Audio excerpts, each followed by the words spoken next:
बच्चों, आप सब कैसे हो? और उम्मीद करती हूँ कि आप सब बहुत अच्छे से होंगे और अच्छे से पढ़ाई कर रहे होंगे। मैं हूँ आपकी आशमानी मैम और मैं आज आप लोग को बताऊँगी सर्वनाम। ठीक है, आज हम लोग सीखते हैं सर्वनाम क्या है। ठीक है, तो आइए बच्चों, मैं आप लोग को बतलाती हूँ। यहाँ पर मैंने 2 पैराग्राफ आप लोग देख रहे हैं। एक पैराग्राफ ऊपर में है, एक पैराग्राफ नीचे में है। आइए इस पैराग्राफ को मैं पढ़ती हूँ, आप लोग इसे ध्यान से देखो। ठीक है, यह पायल की गुड़िया है। गुड़िया का नाम रानी है। पायल रानी से बहुत प्यार करती है। पायल रानी को नए नए कपड़े पहनाती है। पायल रानी के बालों की चोटी भी बनाती है। बच्चों, आप लोग इस पैराग्राफ को ध्यान से देखिए। ठीक है, यह पायल की गुड़िया है। गुड़िया का नाम रानी है।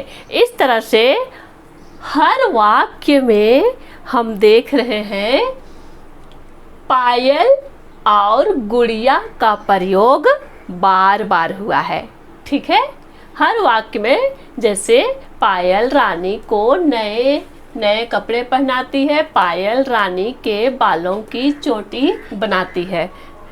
हम देख रहे हैं कि इसमें पायल और रानी का प्रयोग बार बार हुआ है और पायल और रानी का प्रयोग बार बार करने से हमें ये पैराग्राफ अटपटा सा लग रहा है, सुनने में अटपटा लग रहा है। अगर हम नीचे के पैराग्राफ में आइए मैं इसे pढ़ती हूँ। यह पायल की गुड़िया है, इसका नाम रानी है, इसे पायल बहुत प्यार करती है, वह इसे नए नए कपड़े पहनाती है, वह इसके बालों की चोटी भी बनाती है। तो बच्चों, आप लोग देखिए, यहाँ पर इस पैराग्राफ को देखिए ध्यान से और इस पैराग्राफ को देखिए। इस पैराग्राफ में पायल और गुड़िया का प्रयोग बार बार हुआ है। ठीक है, जिससे हमारा ये पैराग्राफ है वो सुनने में अटपटा लग रहा है। अगर हम बार बार अपनी बोलचाल की भाषा में भी हम बार बार अगर नाम का प्रयोग करते हैं बार बार, तो वो सुनने में अटपटा लगता है। और अगर हम इसे बोले यह पायल की गुड़िया है, अगर हम बोले गुड़िया के जगह में इसका नाम रानी है, तो ये हमें परफेक्ट सुनाई देता है। ठीक है, इसे पायल बहुत प्यार करती है, ये सुनने में भी अच्छा लगता है। यदि हम बार बार कहें कि गुड़िया का नाम रानी है, पायल इसे पायल बहुत प्यार करती है, कहे तो पायल रानी से बहुत प्यार करती है, कहे तो ये अटपटा लगता है, बार बार सुनने में अच्छा नहीं लगता है। लेकिन हम अगर इसको कहे कि इसे पायल बहुत प्यार करती है, तो ये सुनने में सुंदर लग रहा है। ठीक है, अच्छा लग रहा है, परफेक्ट लग रहा है। वह इसे नए नए कपड़े पहनाती है। हम अपनी बोलचाल की भाषा में भी अगर इस तरह बोले तो ये सुनने में परफेक्ट लगता है, अच्छा लगता है। ठीक है, वह इसके बालों की चोटी भी करती है। तो बच्चों, आप लोग यहाँ पर देख रहे हैं जितने शब्दों को मैंने अंडरलाइन किया है। ठीक है, इसका, इसे, वह, इसे, वह, तो ये शब्द जो है वो जैसे इसका नाम रानी है तो इसका प्रयोग गुड़िया के लिए हुआ है। ठीक है ना, गुड़िया के स्थान पर इसका का प्रयोग किया गया है। ठीक है, फिर यहाँ पर भी हम इसे देख रहे हैं, ये गुड़िया के स्थान पर इसका प्रयोग किया गया है। और यहाँ हम देख रहे हैं वह जो है वो पायल के लिए प्रयोग किया गया है। वह के जगह में पायल के जगह में हम वह का प्रयोग किए हैं। यहाँ पर रानी के जगह में हम इसे का प्रयोग। ठीक है, तो देख रहे हैं कि सर्वनाम का प्रयोग करने से वाक्य जो है वो सुंदर सुनाई देता है, परफेक्ट सुनाई देता है। ठीक है, और अगर हम कोई भी पैराग्राफ में अगर हम बार बार नाम का प्रयोग करें, संज्ञा का प्रयोग बार बार करें, तो वो अटपटा सा लगता है। ठीक है, तो उसी को सुंदर बनाने के लिए, परफेक्ट बनाने के लिए सर्वनाम का प्रयोग किया जाता है। ठीक है, तो इस तरह से हम सर्वनाम की परिभाषा कह सकते हैं, संज्ञा के स्थान पर प्रयोग किए जाने वाले शब्द को सर्वनाम कहते हैं। ठीक है, आप लोगों को समझ में आ गया होगा।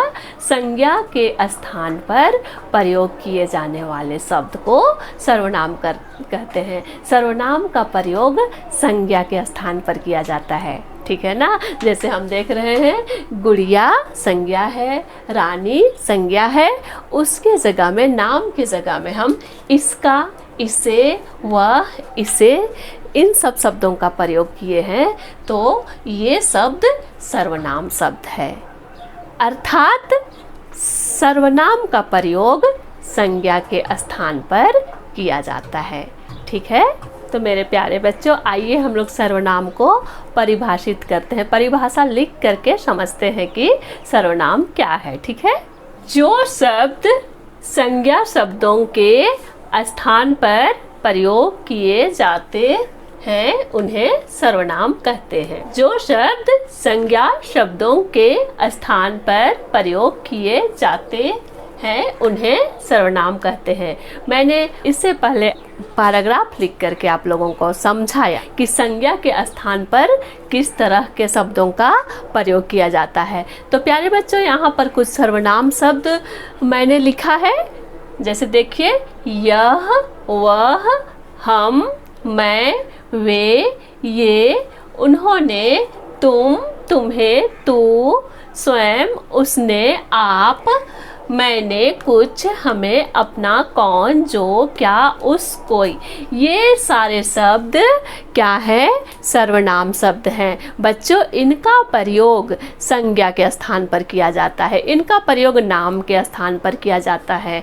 ठीक है, जैसे यह, वह, जैसे कि मैं का प्रयोग, हम का प्रयोग, हमें का प्रयोग, मैंने का प्रयोग, मैं, हम, मैंने, इन शब्दों का प्रयोग बोलने वाला अपने लिए करता है। ठीक है, मैं शब्द का प्रयोग बोलने वाला अपने लिए करता है। जैसे मान लीजिए मैं अभी आप लोगों से बात कर रही हूँ, तो मैं अपने लिए मैं शब्द का प्रयोग करूँगी, मैंने शब्द का प्रयोग करूँगी।